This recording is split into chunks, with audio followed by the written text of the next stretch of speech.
I hope you enjoy the story. Let's begin. Oliver Wilder's phone buzzed on his desk. He glanced at it while finalizing the quarterly logistics report for the manufacturing plant he managed. Brielle's name flashed on the screen. He swiped to open the message. Remember to stay clear of the rehearsal dinner tonight and the wedding tomorrow. I've already explained this to you. Oliver stared at the text, reading it 3 times to make sure he understood. His grip tightened around the phone. He pushed back from his desk, grabbed his jacket, and headed for the door. Taking an early lunch, Marcy, he told his assistant. I'll be back in an hour. The drive home took 15 minutes. Every red light seemed to stretch into eternity. By the time he pulled into the driveway of their suburban home, his knuckles were white on the steering wheel. Brielle was in the kitchen when he walked in, arranging flowers in a vase. Her blonde hair was pulled back in a perfect ponytail, not a strand out of place. She wore a cream blouse and tailored slacks, looking like she'd stepped out of a catalog. What's this about staying clear of Lainey's wedding? Oliver asked, holding up his phone. Brielle didn't look up from the flowers. Exactly what it says. We discussed this. No, we haven't. Your sister is getting married tomorrow, and suddenly I'm not welcome. She sighed, finally meeting his gaze with cool blue eyes. It's not suddenly. Lainey wants the wedding to be for real family. Conrad's parents are very particular about the guest list. Real family. Oliver's voice rose. I've been your husband for 8 years, and you've barely spoken to Lainey in the last 3. Brielle arranged a final rose, stepping back to admire her work.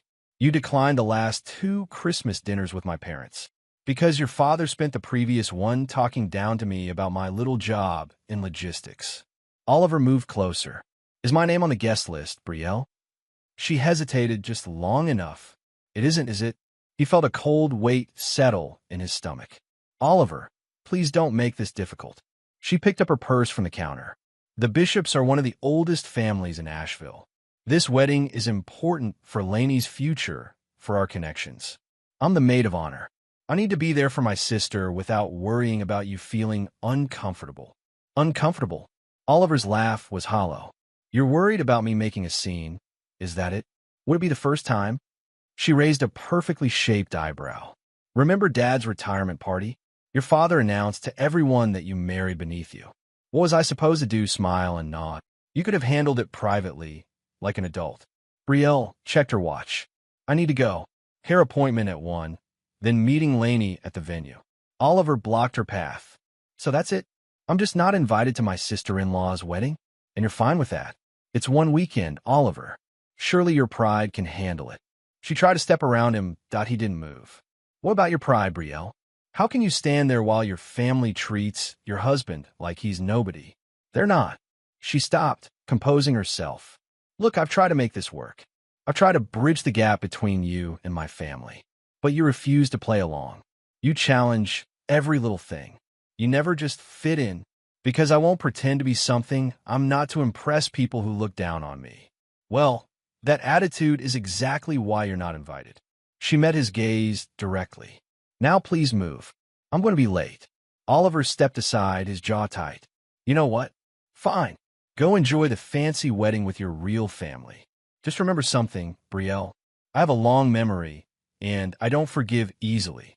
Is that a threat? She paused at the door. It's a fact. Ask anyone who knows me. He turned away. Have a great time at the wedding. The door closed behind her with a soft click that somehow felt more final than a slam. Oliver knew he shouldn't go. It would only lead to more humiliation. But something inside him, pride, stubbornness, or maybe just a need to see for himself, drove him to the Biltmore estate the following evening as guests arrived for the wedding. He parked his Jeep among the luxury cars and straightened his tie. He'd chosen his best suit, a dark charcoal that Brielle had once said brought out the intensity in his eyes. His dark hair was neatly combed, beard trimmed. If they were going to turn him away, they'd do it to his face while he looked his best. The grand entrance to the estate was lit with thousands of twinkling lights. Staff in uniforms directed guests toward the garden venue. Oliver approached confidently, as if he belonged. Good evening, sir, said a young man with a tablet at the entrance. Name, please. Oliver Wilder. The man scrolled through his list, frowning slightly. I'm sorry, sir. I don't see that name. I'm Brielle Wilder's husband. She's the maid of honor. One moment, please." The man stepped aside and spoke quietly into a headset. Oliver stood tall, aware of the curious glances from arriving guests. He spotted a few familiar faces, colleagues of Brielle's father, neighbors, distant cousins. Their expressions ranged from confusion to discomfort to poorly concealed interest in the unfolding drama. The staff member returned with an older man in a suit who introduced himself as the event coordinator. "Mr. Wilder, I'm afraid there's been a misunderstanding. Your name isn't on our approved guest list." His tone was apologetic but firm. "My wife is in the bridal party," Oliver said.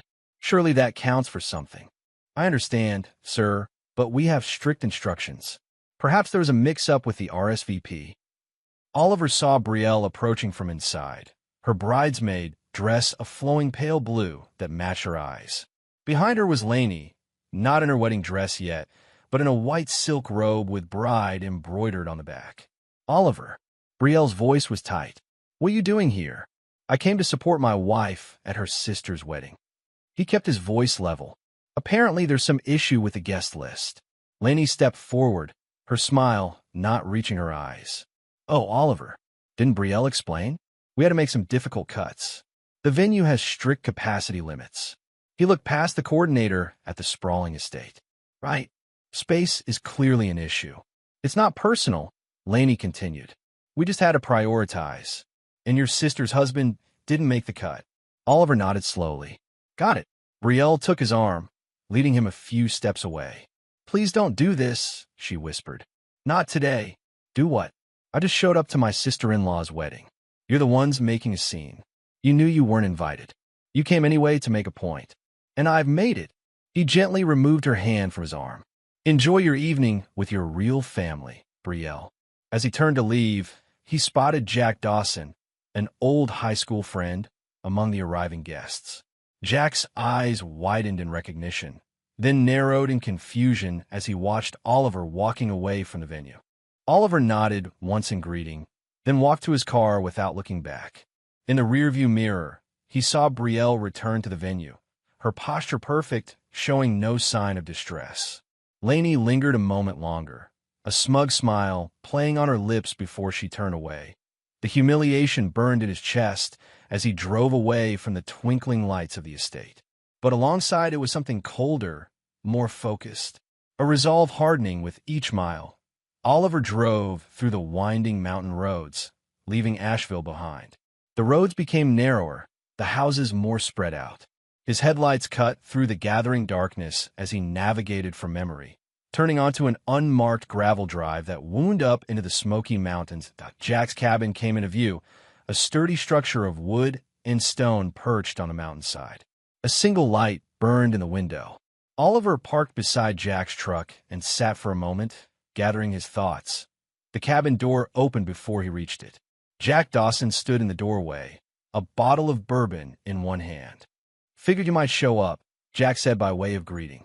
At 40, Jack was built like the soldier he'd once been, with close-cropped hair now peppered with gray and eyes that missed nothing. "Saw you at the wedding. Or rather, saw you leaving. Got a drink for an unwanted guest?" Oliver asked. Jack stepped aside. "Always." The cabin was simple but comfortable. A stone fireplace dominated one wall. A worn leather couch faced it. Bookshelves lined with history books and military memoirs covered another wall. The kitchen was small but functional, opening to a dining area with a sturdy oak table. Jack poured 2 generous glasses and pushed one toward Oliver. "Talk." Oliver took a long drink, the bourbon burning a path down his throat. "They didn't invite me to Lainey's wedding. My own sister-in-law." And Brielle went along with it. "The Caldwells always were a special kind of entitled," Jack commented. He'd grown up in Asheville, too, had known the Caldwell family nearly as long as Oliver. "But your wife agreeing to it, that's cold. It's not the first time." Oliver stared into his glass. "Last Christmas, they had a family dinner at the country club. Brielle told me at the last minute it was immediate family only. Found out later her cousins from Charlotte were there. And you let that slide?" I confronted her about it.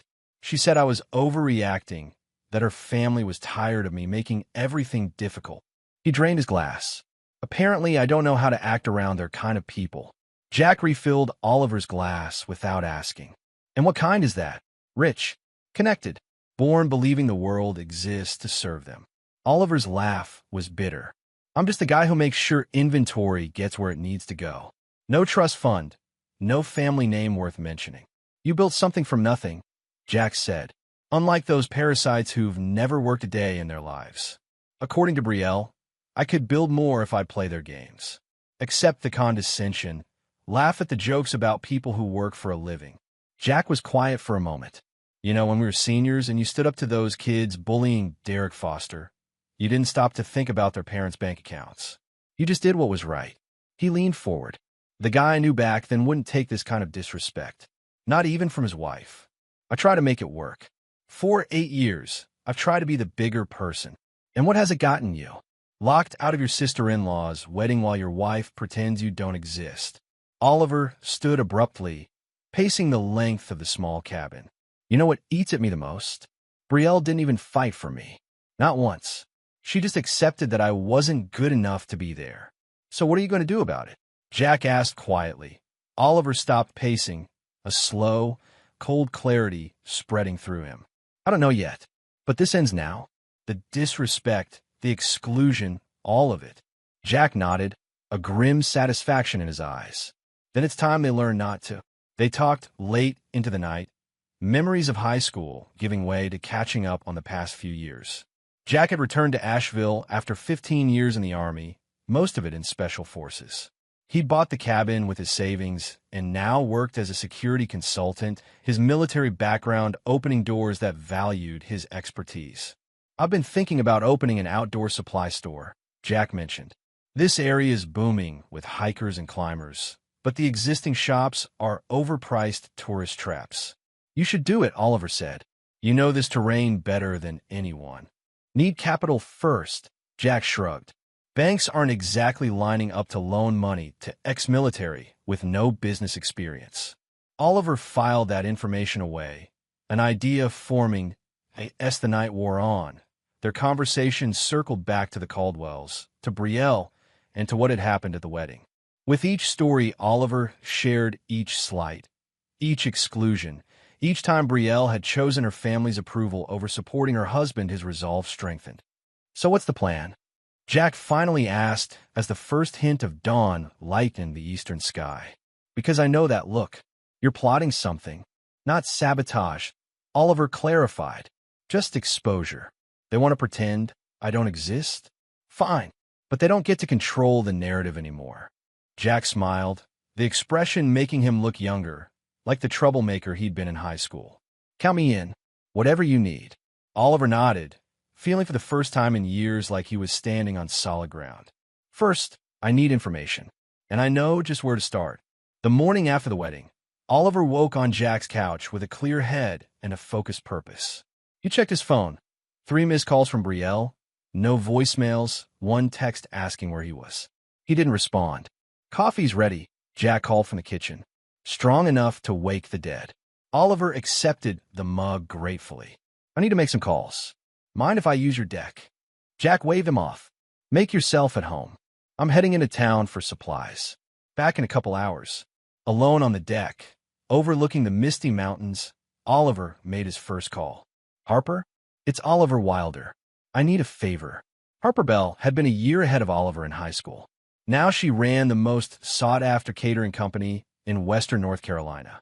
Or she had, until the Caldwell family blacklisted her 3 years ago. Oliver Wilder. Harper's voice carried a smile. Haven't heard from you in ages. What kind of favor are we talking about? Information, to start with. About the Caldwells. A pause. Any particular reason? Let's just say I've finally had enough of their games. A low chuckle came through the phone. Well, it's about time. What do you want to know? Everything. Especially about Lainey and her new husband, Conrad Bishop. Funny you should ask about them. Harper's tone shifted to something more serious. I catered an event at the country club last month. Lainey was there with a man who definitely wasn't her fiancé. They weren't exactly subtle about being together, if you catch my drift. Oliver's grip tightened on the phone. Go on. The guy's name is Evan Mercer. Works at the investment firm where Laney interned last summer. They left together, and she was at his apartment until at least midnight. My sous chef lives in the same building. Saw her leaving. Any chance your sous chef took photos? Security footage from the building? I can ask. But Oliver, what exactly are you planning? Justice, he said simply. The Caldwells ruined your business because you wouldn't give them free services for their charity gala. They've spent years trying to humiliate me because I don't fit their image. It's time they faced consequences. Harper was quiet for a moment. My business is recovering. I've built a new client base, one that values quality over society connections. I'm glad to hear it. But wouldn't you sleep better knowing the Caldwells can't hurt anyone else? Another pause. What do you need from me? Oliver smiled. Access to the venue, for starters. By mid-afternoon, Oliver had made a dozen calls. Former classmates who'd been burned by the Caldwell family's influence. Business associates who'd been frozen out of opportunities. Even a former housekeeper who'd been fired when she accidentally overheard a conversation she shouldn't have. Each person had a story. Each had evidence, screenshots of texts, copies of emails, recordings of conversations. A pattern emerged of manipulation, entitlement, and casual cruelty. Jack returned as Oliver was organizing the information on his laptop. Found something interesting in town, Jack said, tossing a local society magazine on the table. Hot off the press. The cover showed a beaming Laney Caldwell in her wedding dress, Conrad Bishop looking suitably proud beside her. The headline read, Asheville's Wedding of the Year. Bishop and Caldwell families unite. Page 12. Jack prompted. Oliver flipped to it and froze. There was a photo of Betrayal standing with the other bridesmaids. The caption read, Maid of Honor Betrayal Caldwell Wilder supported her sister throughout the perfect day. Caldwell Wilder, Oliver repeated slowly. Not just Wilder. Keep reading. The article praised the intimate family gathering and quoted Betrayal. This union means everything to our family. Conrad is exactly who we always hoped Laney would find. Oliver noted. Not a single mention of me. It's like you don't exist, Jack agreed. But here's the kicker, look at the photo from the reception. Oliver turned the page. There was Conrad with his groomsmen, champagne glasses raised. One man, the best man, according to the caption, was holding up a phone, showing something to the group. Their expressions ranged from shock to amusement. That's Mark Taylor, Conrad's best man, Jack explained. He's an old friend of mine from basic training. I ran into him at the coffee shop. Turns out he showed some interesting photos at the rehearsal dinner. Photos of what? Of Laney, with another man. Quite cozy, he said. Oliver leaned back, processing this. So Conrad knows his bride might be cheating. Mark said Conrad laughed it off publicly, but later that night, he was asking questions. Lots of questions. A plan was starting to take shape in Oliver's mind. Jack, how would you feel about attending a wedding reception? Thought you'd never ask. They spent the rest of the day and well into the night refining their plan. It wasn't about causing a scene or direct confrontation. It was about careful, strategic exposure of truth. Oliver texted Betrayal late that night, staying with a friend. Need time to think. Don't wait up. Her reply came immediately. We need to talk about your behavior. Come home tomorrow. He turned off his phone without responding. The next morning, Oliver met with Harper at a diner in town. She brought a young woman with her, Zoe, her sous chef. Got what you asked for, Zoe said, sliding a USB drive across the table. Security footage from my building. Laney and Evan entering and leaving. Timestamped clear as day. 3 different nights in the past month, including 2 days before the wedding. Harper added. Oliver pocketed the drive. Thank you, both of you. Now, about getting into the venue for the reception tomorrow night, Harper smiled. Already handled. The catering company they hired is short-staffed. I called an old contact there, offered to loan them some of my people, including my handsome new waiter, Jack. And me, Oliver asked. You're going the front door with this. She handed him an invitation. Conrad's cousin Ryan can't make it. Stomach flu, very unfortunate. But the Bishop family already paid for his plate, so Oliver examined the invitation. How did you get this? Harper winked. Ryan's girlfriend is my best friend from college. She thinks the Bishops are pretentious snobs. This is good, Oliver nodded. But we need more. Something definitive that even Conrad's family can't ignore. Zoe hesitated, then pulled out her phone. I also have this. Didn't know if I should show you, but... She pulled up a text conversation and handed it to Oliver. The IT was between Lainey and Evan, dated just 1 week before the wedding. The content was explicit, leaving no doubt about their relationship. And Lainey's final message: Conrad's family money makes him worth tolerating in public. But you're who I want behind closed doors. Oliver looked up at Zoe. How'd you get this? Evan left his phone unlocked at the bar where my roommate works. She saw Lainey's name and got curious. Zoe shrugged. People in the service industry talk. We all know what the Caldwells are like. Can you send me these? Zoe nodded. Already on the USB drive. Oliver thanked them both again. As they were leaving, Harper paused. Oliver, make it count. That family has hurt too many people. I will, he promised. After tomorrow, the Caldwells won't be able to hurt anyone else. The reception venue was the Bishop family's private estate overlooking the Blue Ridge Mountains. Security was tight, but Oliver's borrowed invitation got him through the gate without issue. He wore a bespoke suit in dark blue, a color he knew Betrayal particularly disliked on him, with confidence that made the staff assume he belonged. Jack had arrived hours earlier with Harper's catering team, virtually invisible in his server's uniform as he moved through the crowd with trays of champagne. Their eyes met briefly across the room, Jack giving a subtle nod to indicate all was proceeding as planned. Oliver positioned himself in a corner of the grand ballroom, observing. Lainey and Conrad were at the head table, she in her wedding gown, he in a tuxedo that probably cost more than Oliver's monthly salary. They looked happy enough on the surface, but Oliver noted the tight set of Conrad's jaw, the way his eyes occasionally flicked to his bride with something like suspicion. Betrayal was at the same table, laughing at something Lainey's father said. She hadn't noticed Oliver yet. Good. He wanted to control that moment. A server, not Jack, approached Conrad with a note. The groom read it, excused himself, and left the ballroom. Oliver checked his watch. Right on schedule. 5 minutes later, Betrayal's phone buzzed. She read the message, frowned, and made her way toward the exit, moving with the practiced grace that came from a lifetime of cotillion lessons and country club functions. Oliver waited 30 seconds, then followed. He found them in a private study off the main hall. Conrad was showing Betrayal something on his phone, his voice low but intense. Explain this, then? It's dated last week, Betrayal. Oliver cleared his throat from the doorway. Am I interrupting? They both turned sharply. Betrayal's face drained of color. Oliver, what are you doing here? I was invited. He held up the invitation card. Sort of. Conrad stared at him. You're Oliver? Betrayal's husband. The one who wasn't good enough to attend your wedding? Yes, that's me. Oliver stepped into the room, closing the door behind him. Looks like you're having some concerns about your new bride. Conrad's eyes narrowed. You know something? I know many things, including the fact that your wife was with another man 2 days before your wedding. Betrayal stepped between them. Oliver, stop it. This is exactly why you weren't invited.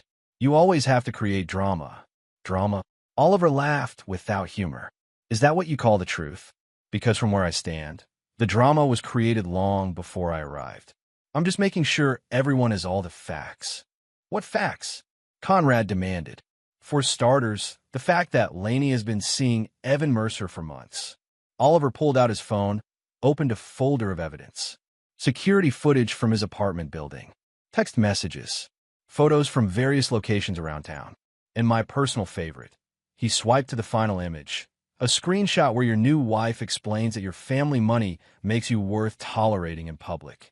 Conrad grabbed the phone, scrolling through the evidence with increasing agitation. Where did you get this? People talk, especially people who've been hurt by the Caldwell family. Oliver turned to Betrayal. Did you know about Lainey's affair? Of course not, Betrayal snapped. And I don't believe it. These could be fake. The security footage too? The timestamps? The text messages from her own phone. Oliver shook his head. You can lie to yourself, Betrayal, but the evidence is clear. Conrad handed the phone back to Oliver, his expression deadly calm. Does anyone else know about this? Not yet, Oliver replied. But I do have a USB drive with all of this information. and it's currently in the possession of Jack Dawson, who's serving champagne to your father as we speak. Jack Dawson is here? Brielle asked, confused. He worked for Harper Bell now. You remember Harper? The caterer your family ruined because she wouldn't cater your mother's charity gala for free.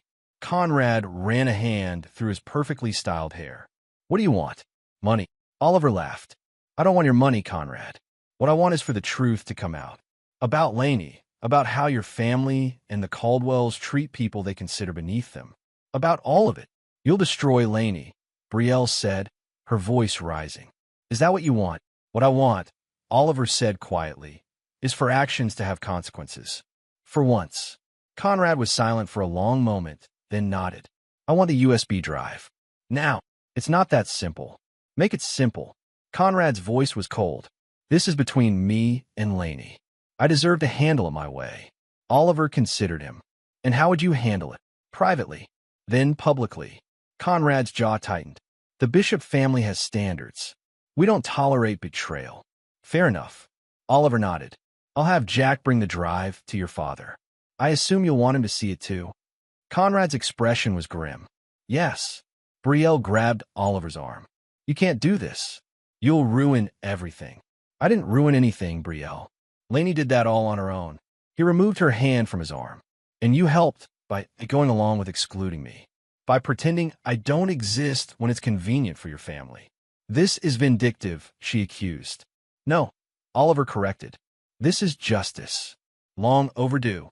He texted Jack, bring the package to the VIP lounge. Give it to Bishop Sr. directly. Conrad's phone rang. He answered, listened, and his face hardened. I'll be right there. He hung up and looked at Oliver. My father just received your evidence. He wants to see me immediately. Then you should go, Oliver suggested. Family first, right? Conrad left without another word, leaving Oliver alone with Brielle.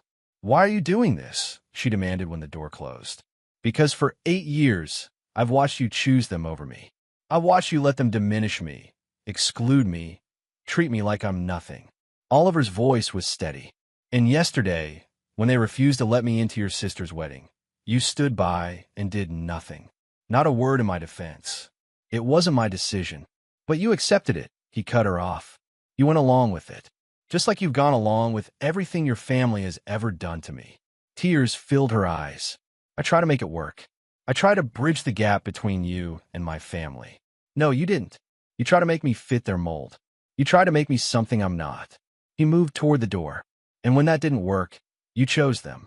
Every single time. Oliver, please. We can fix this. He looked back at her, really looked at the woman he'd married 8 years ago. She was beautiful, poised, perfect in every external way, and completely hollow at the core. No, Brielle, we can't. He left her standing in the study and made his way back to the ballroom. The atmosphere had shifted. Clusters of guests were whispering. Conrad was nowhere to be seen. Conrad's father stood near the head table, USB drive in hand, speaking intently to the wedding planner. Jack appeared at Oliver's side, now minus his server's uniform. Mission accomplished. Bishop Sr. has the evidence. Conrad's in with Laney now, confronting her. And she denied it, then blamed it on wedding stress, then started crying. Jack smirked. Quite the performance, from what I could overhear. Anyone see you?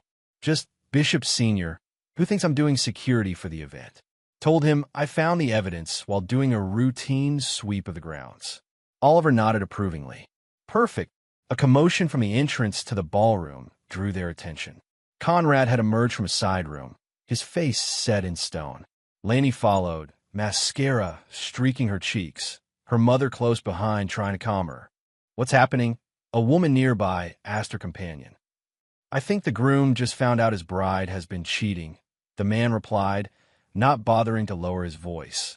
The whispers spread rapidly. Conrad strode directly to the officiant who had performed the ceremony earlier in the day and spoke briefly to him. The older man nodded gravely.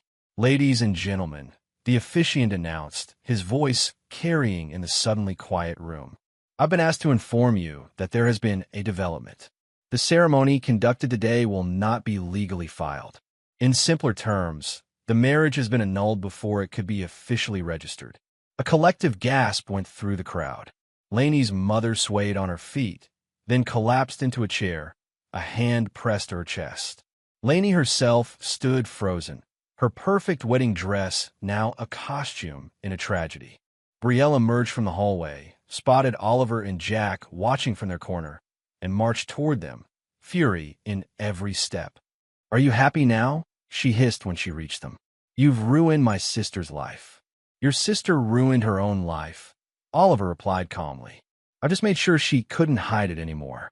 Mother is devastated. Our family will be the talk of Asheville for months." "Maybe that's exactly what they need," Jack interjected. "A dose of humility." Brielle turned her glare on him. "And you, I should have known you'd be part of this. You always brought out the worst in Oliver." "The worst?" Jack raised an eyebrow. "Or the best? The guy who stands up for himself, who doesn't let people walk all over him. The guy I remember from high school." Oliver put a hand on Jack's shoulder. "We're done here. Let's go." As they walked toward the exit, Conrad intercepted them. "Wilder, a word." Jack continued on, giving them space. "Bishop," Oliver acknowledged. "Thank you," Conrad said simply. "For the evidence. For the truth. It would have been easier to find out years from now, with children involved." "You didn't deserve that," Oliver agreed. "No one does." Conrad studied him. "You're not what I expected, based on what Brielle and Lainey said about you." "I rarely am." A ghost of a smile touched Conrad's lips. "Well, for what it's worth, you would have been welcome at my wedding. My real wedding, someday, to someone who actually values integrity." Oliver nodded once, then continued toward the exit where Jack waited.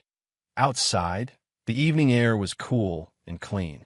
The mountains stretched before them, solid and unchanging. Jack started laughing as they reached his truck.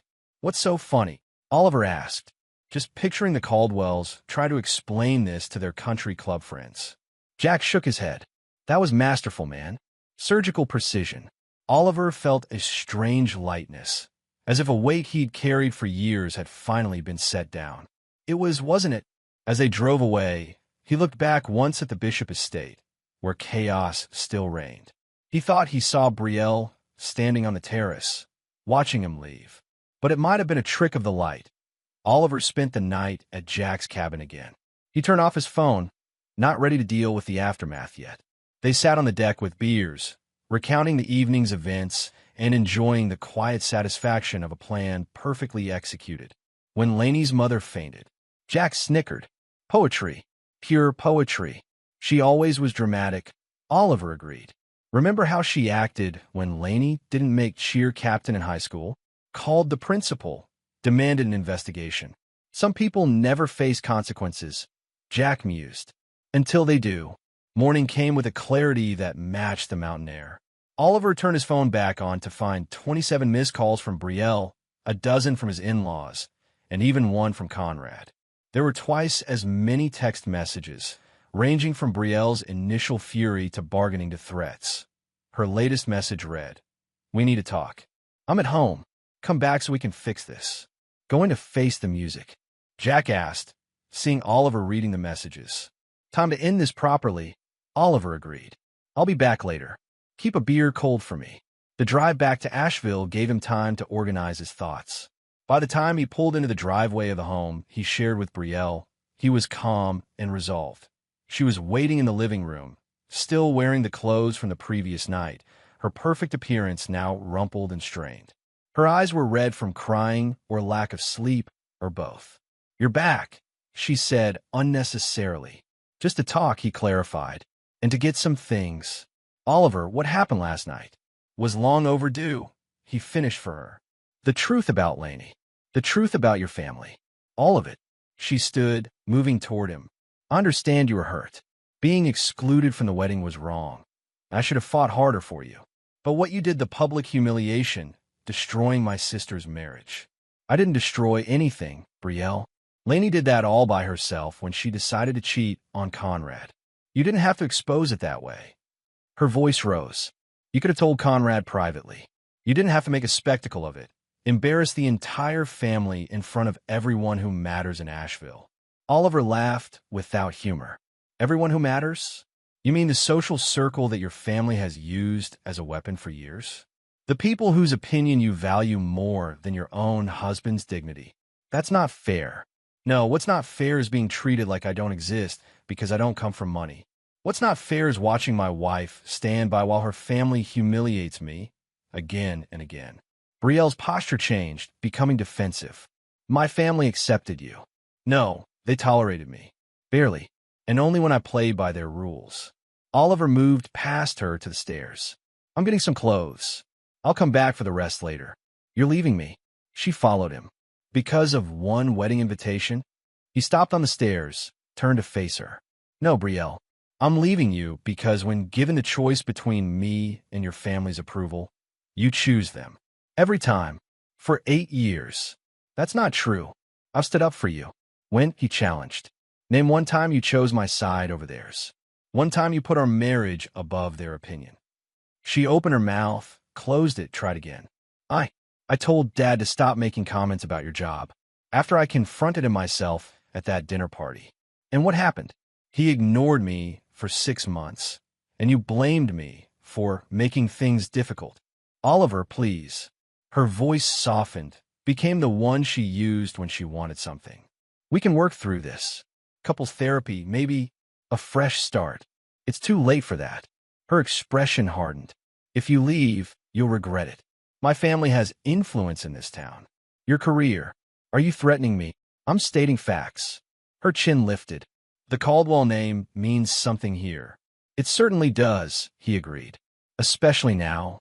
He continued up the stairs, packed a bag quickly, and returned to find Brielle on the phone, her voice low and urgent. She hung up when she saw him. That was Dad, she said. He wants to meet with you.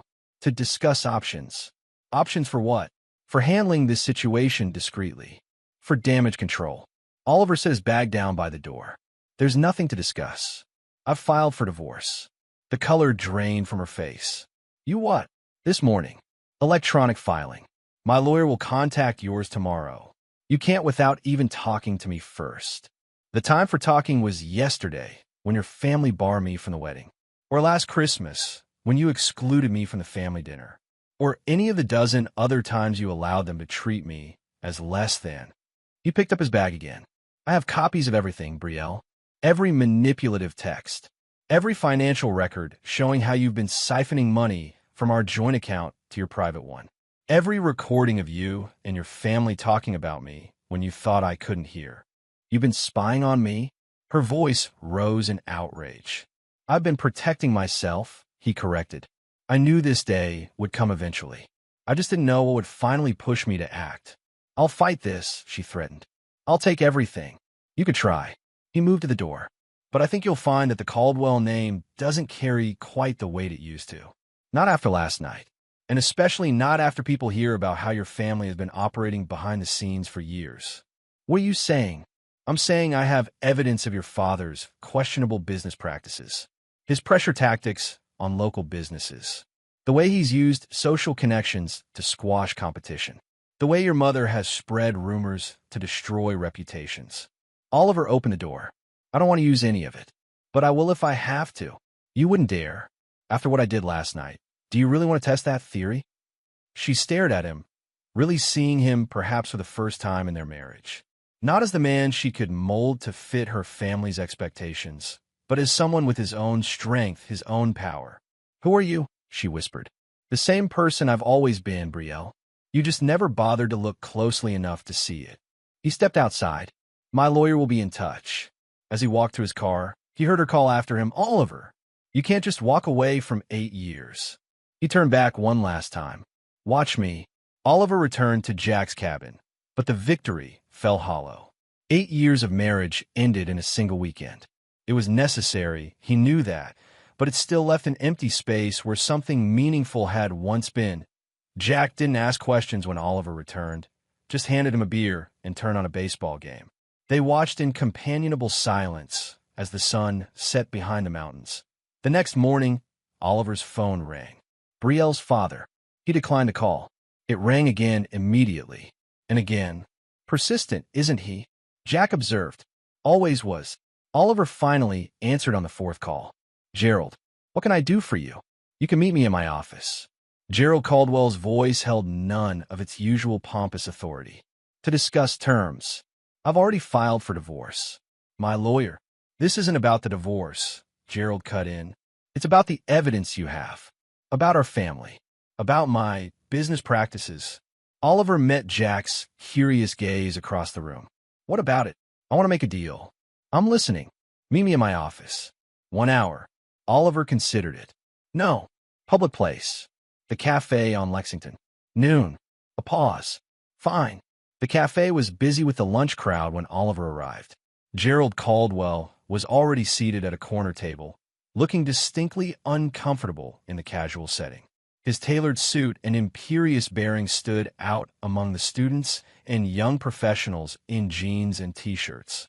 Oliver. Gerald didn't stand or offer his hand. Sit down. Oliver took his time, ordering a coffee from the server before settling across from his father-in-law. You wanted to talk. I want to know what it will take to make this go away. Make what go away exactly? Gerald's jaw tightened. Don't play games. The evidence you mentioned to Betrayal. About my business. My wife's activities in the community. That. Oliver sipped his coffee. I'm not interested in exposing any of it, Gerald. Unless you force my hand. What does that mean? It means I want a clean break. A fair division of assets in the divorce. No attempts to damage my reputation or career. No using your influence to make my life difficult. Oliver leaned forward. You leave me alone. I leave you alone. Gerald studied him with narrowed eyes. And Lainey? The damage you've done to her future. Lainey did that to herself. Oliver shrugged. But I have no interest in causing her further pain. What happens between her and Conrad is their business now. Conrad's father is refusing to do business with me, Gerald said, a hint of desperation creeping into his voice. 20 years of partnership ended overnight. Actions have consequences, Oliver replied. Something your family seems to have trouble understanding. A flash of the old Gerald the arrogant, controlling man who had looked down on Oliver from day one surfaced briefly. You think you've won something here? You're nothing without the Caldwell connection. Just another middle manager who married above his station. Oliver laughed, genuinely amused. That's where you're wrong, Gerald. I never needed your name or your connections. I built my career on hard work and competence. And I'll continue to do exactly that. Until I make a few calls, Gerald threatened. Make all the calls you want. Oliver stood. But remember, for every person you talk to, I can talk to someone else. I can show evidence of exactly how the great Gerald Caldwell conducts business. How he pressures local companies, threatens competition, uses social blackmail to get his way. Gerald's face flushed. You wouldn't dare. Try me. Oliver placed a few dollars on the table for his coffee. I'll have my lawyer send over the divorce terms. Standard, fair division of assets. Nothing more, nothing less. You make sure Betrayal signs without a fight, and we all go our separate ways. And if I don't, then I start making my own calls. Oliver's voice was calm, beginning with the State Business Ethics Committee. I hear they're very interested in the kind of tactics you've been using against smaller competitors. Gerald's bluster deflated visibly. For the first time, Oliver saw fear in the older man's eyes. You've changed, Gerald said finally. No, I've just stopped letting you and your family define who I am. Oliver turned to leave, then paused. One more thing. Jack Dawson is opening an outdoor supply store. Your country club friends enjoy hiking and climbing, don't they? I suggest you spread the word that his shop is the place to go. Consider it a goodwill gesture. He left Gerald sitting stunned in the cafe, feeling lighter with each step. The confrontation he'd avoided for years had finally happened, and he'd emerged not just intact but stronger. His phone rang as he reached his car. Betrayal, I heard you met with Dad, she said without preamble. News travels fast. What did you say to him? He called me, sounding shaken. The truth, Oliver replied. That actions have consequences. That I want a clean break. That I'm not afraid of him or his influence. Betrayal was quiet for a moment. He told me to sign whatever your lawyer sends over. That would be the sensible thing to do. Is that all you have to say to me? Oliver sighed. What do you want me to say, Betrayal? I'm sorry it came to this. I am. That I wish things had been different? I do. But that doesn't change where we are now. I loved you, she said quietly. In my way, your way wasn't enough. He started his car. Goodbye, Brielle. He ended the call before she could respond, pulled out of the parking lot, and headed back to the mountains, to Jack's cabin, to the beginning of whatever came next. 3 months passed. October painted the Blue Ridge Mountains in fiery reds and golds. Oliver had rented a small apartment in downtown Asheville, close enough to work that he could walk most days. The divorce had been finalized with surprising speed, Gerald Caldwell apparently eager to put the whole mess behind him. Oliver was having coffee at a sidewalk cafe when he spotted Tess Wilder, his younger sister, approaching with a determined stride. At 35, Tess was a community college counselor, practical and direct in a way that had always put her at odds with Brielle. There you are, Tess said, dropping into the chair across from him. I've been looking all over for you. You could have called, Oliver pointed out. And given you the chance to avoid me? Not likely. She signaled the server for coffee. So, it's been 3 months since you blew up your marriage and became the talk of Asheville. Were you planning to tell me yourself? Or was I supposed to piece it together from gossip? Oliver had the grace to look sheepish. I was going to call. When? Next year. Tess accepted her coffee with a nod of thanks. I had to hear from Diane Franklin about how you exposed Lainey Caldwell as a cheater at her own wedding reception. And from Mark at the gym about how you're apparently now best friends with Jack Dawson again. And from 3 different people that you and Brielle are divorced. It's been a busy few months, Oliver admitted. No kidding. Tess studied him. You look good, though. Better than you have in years. I feel better. So tell me everything. And don't leave anything out. Oliver told her the whole story, from being excluded from the wedding to the confrontation with Gerald Caldwell.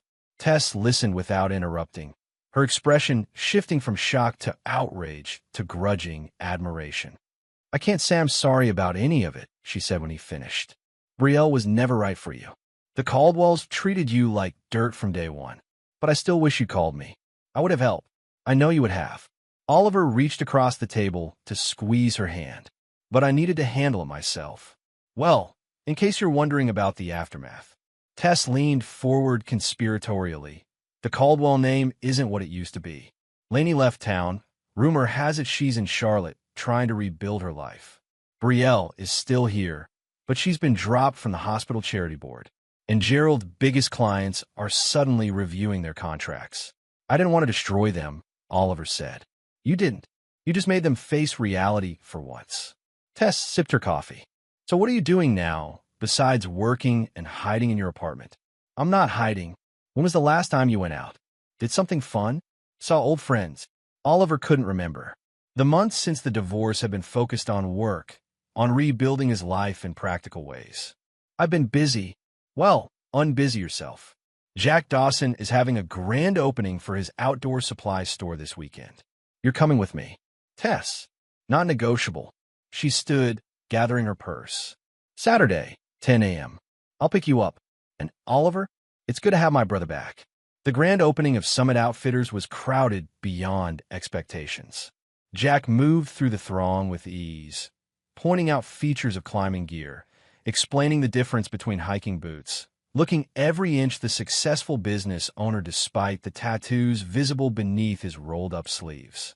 Quite the turnout, Oliver commented when Jack finally made his way to where he stood with Tess. Yeah, who would have guessed Asheville needed another outdoor store? Jack grinned. Turns out having the Bishops as your first customers brings in a crowd. The Bishops? Tess asked, surprised.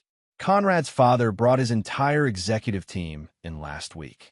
Bought equipment for a corporate retreat. Jack nodded toward a wall of photos showing satisfied customers. Conrad Bishop Sr. featured prominently, grinning beside a display of high-end backpacks. Seems Gerald Caldwell took my suggestion, Oliver noted. That, or the Bishops really do know quality when they see it. Jack's smile turned serious. Listen, I couldn't have done this without your investment. The bank loan covered the inventory, but the location, the renovations. It was a smart business decision. Oliver cut him off. This town is full of hikers and climbers with disposable income. You'll make the money back in a year. Tess looked between them. You invested in Jack's store? Silent partner, Oliver confirmed. Very silent. I handle some of the logistics and supply chain management. Jack handles everything else. Huh. Tess studied her brother with new eyes. Look at you, making power moves. The rest of the day passed in a blur of introductions and conversations.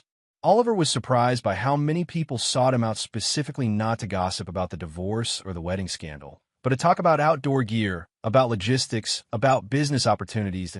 As the crowd thinned in the late afternoon, Conrad Bishop appeared in the doorway. Not senior, but the younger Conrad, Lainey's almost husband. He spotted Oliver and made his way through the store. Wilder, Conrad extended his hand. Good to see you, Bishop. Oliver shook his hand. Didn't expect to see you here. Dad wouldn't stop talking about this place. Thought I'd check it out myself. Conrad glanced around. Impressive operation. Jack knows what he's doing. Conrad nodded, then lowered his voice. I never got to properly thank you. For the wedding. For the truth. You don't need to thank me. I do. Conrad's expression was earnest. You saved me from a lifetime of lies. I'm grateful. How are you doing with all of it? Oliver asked. Better than expected. The family took a hit, socially hard to maintain appearances when you call off a wedding at the reception. But business is strong. Conrad hesitated. I heard about you, Embrielle. I'm sorry. Don't be. It was long overdue. Conrad studied him for a moment. I'm planning a new venture. Ecotourism. High-end guided experiences in the mountains with a focus on environmental education. I could use someone who understands logistics, supply chains. Someone trustworthy. Sounds interesting, Oliver admitted. Let me buy you dinner next week. We could discuss it. Conrad handed him a business card. No pressure, just conversation. Oliver accepted the card. I'll think about it. After Conrad left, Tess appeared at Oliver's elbow. Was that Conrad Bishop asking you to dinner? Business proposition, Oliver explained. Well. Tess smirked. Looks like burning bridges can sometimes light the way to new ones. The dinner with Conrad led to more meetings, which led to a partnership agreement. 6 months after the wedding that wasn't, Oliver found himself with a stake in Bishop Eco Adventures, overseeing the operational side of the business while Conrad handled marketing and client relations. That on a crisp spring morning, Oliver stood in the office of their newly rented space downtown, unpacking boxes of brochures. Tess arrived with coffee and pastries, as had become her weekly custom. Business partner to Jack Dawson and Conrad Bishop, she said, handing him a cup. You're officially Asheville's most interesting divorce. I'm not sure that's a compliment, Oliver replied, but he was smiling. It is from me. She perched on his desk. How's it going with Conrad? Better than expected. He's smart, driven, and surprisingly down-to-earth once you get past the trust fund exterior. Oliver sipped his coffee, and he knows everyone worth knowing in 3 states. Not afraid of the Caldwell connection? Awkward family gatherings in your future. Conrad hasn't spoken to the Caldwells since the wedding. Neither has his father. Oliver shrugged. Water under the bridge. Tess studied him. You seem happy. Genuinely happy. I am. And it was true. The anger that had driven him for so long had faded, replaced by a quiet satisfaction in building something new. Something his. His phone buzzed with a text from Jack. Meeting still on for 3? Bringing new climbing instructor to meet you. Oliver texted back confirmation, then explained to Tess. We're starting a youth program. Free climbing lessons for kids who can't afford the usual fees. Jack's bringing the new instructor over later. Look at my brother, the community pillar. Tess grinned. Mom would be proud. Their mother had died when Tess was in college, their father a few years later. The mention of her didn't bring the usual pang of loss. Just a warm memory. She always did tell me to stand up for myself, Oliver recalled. And it only took you 40 years to listen. Tess polished off her pastry. By the way, I ran into Betrayal yesterday at the farmer's market. Oliver tensed slightly. How was that? Civil. She asked about you, actually. What did you tell her? The truth. They are doing well. Building new businesses. Moving on. Tess brushed crumbs from her hands. She seemed, I don't know, sad maybe. Said she was moving to Charlotte next month. Fresh start. Oliver nodded, unsurprised.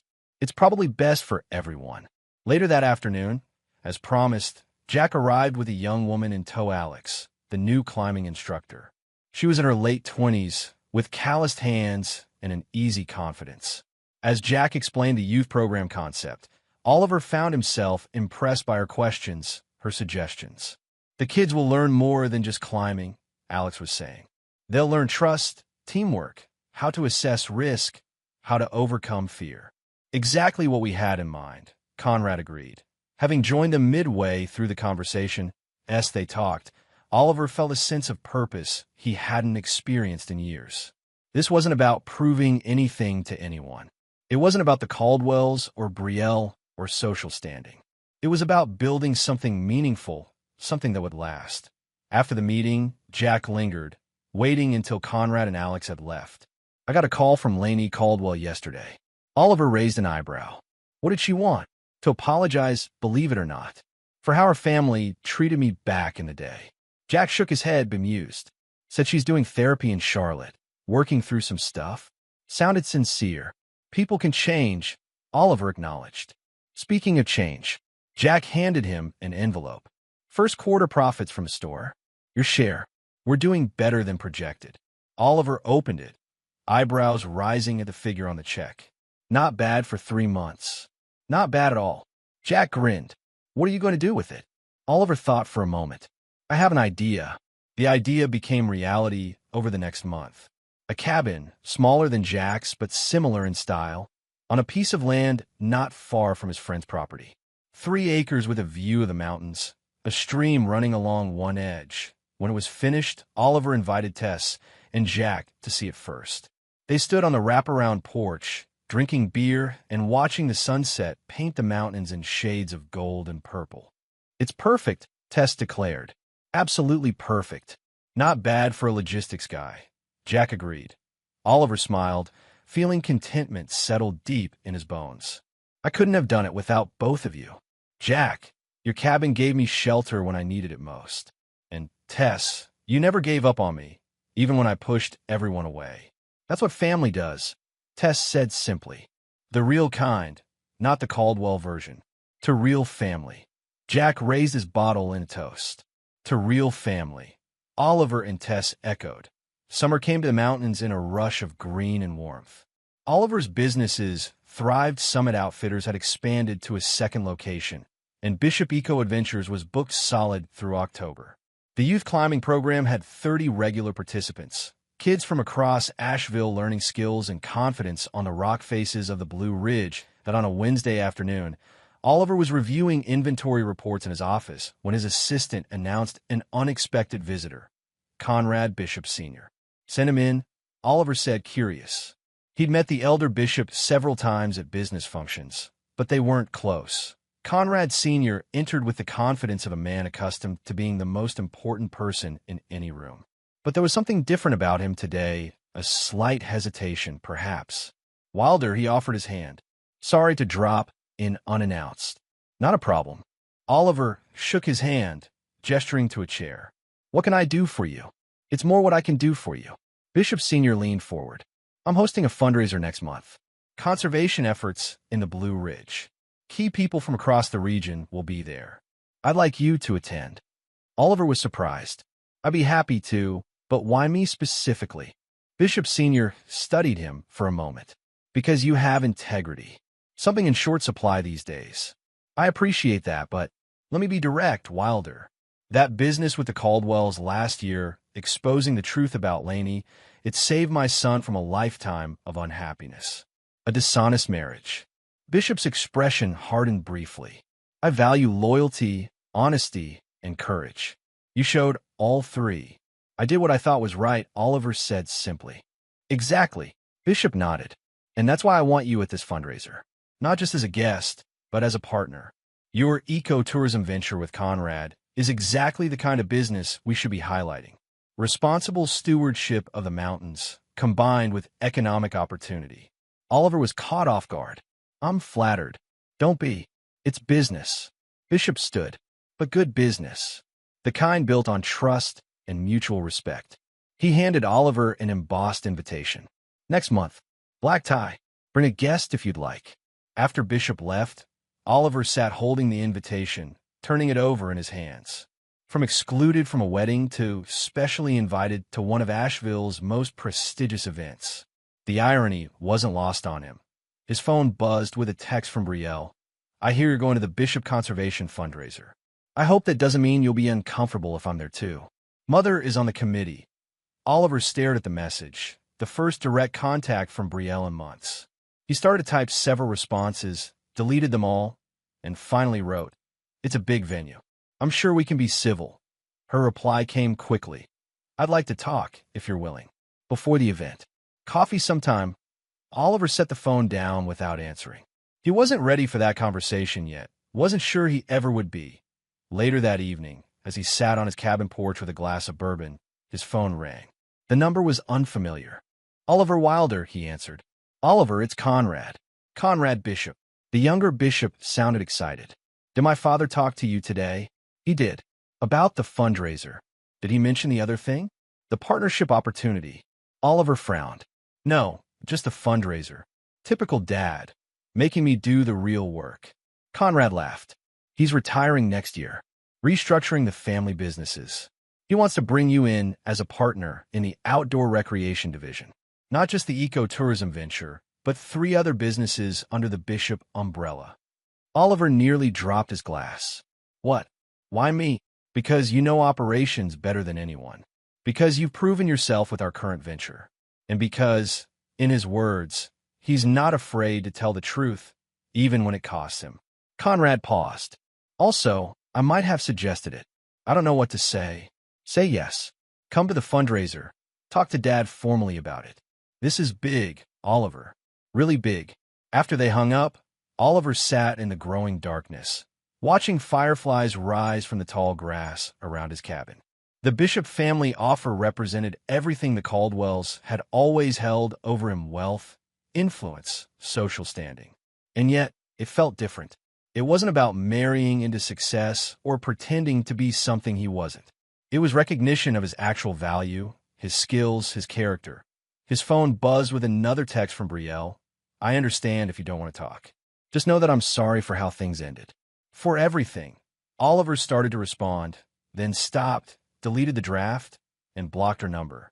Some chapters needed to stay closed. The morning of the Bishop Conservation fundraiser dawned clear and cool. Oliver stood on his cabin porch, coffee in hand, watching the sun rise over the mountains. A year had passed since Lainey's wedding, since the confrontation that had changed everything.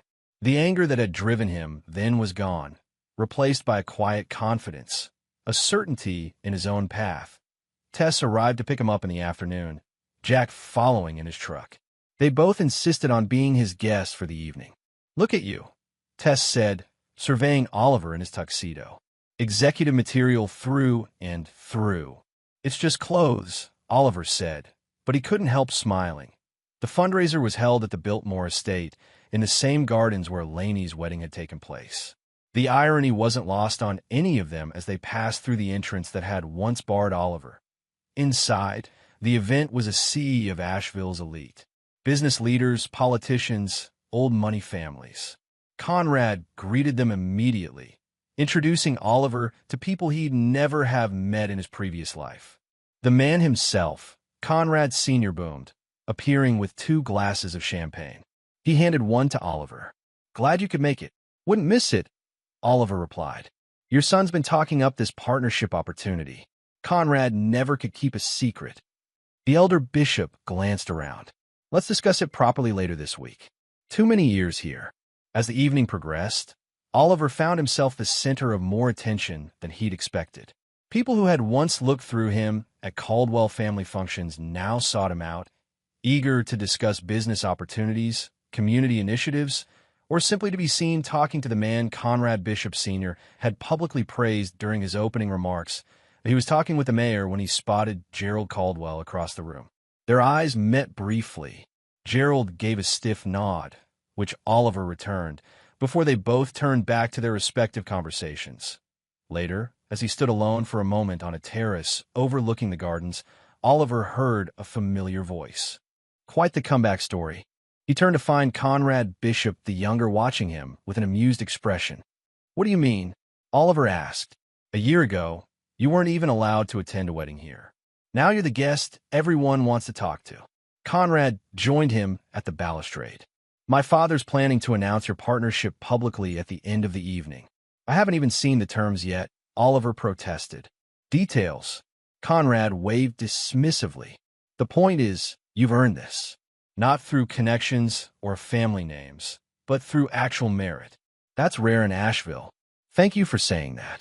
Oliver meant it. I should be thanking you. Conrad's expression sobered. You saved me, you know, from a marriage built on lies. You deserved better. We both did. Conrad raised his glass. To better choices. After Conrad left, Oliver remained on the terrace, letting the cool evening air clear his head. His phone buzzed in his pocket, a text from Jack. Check your email. Now.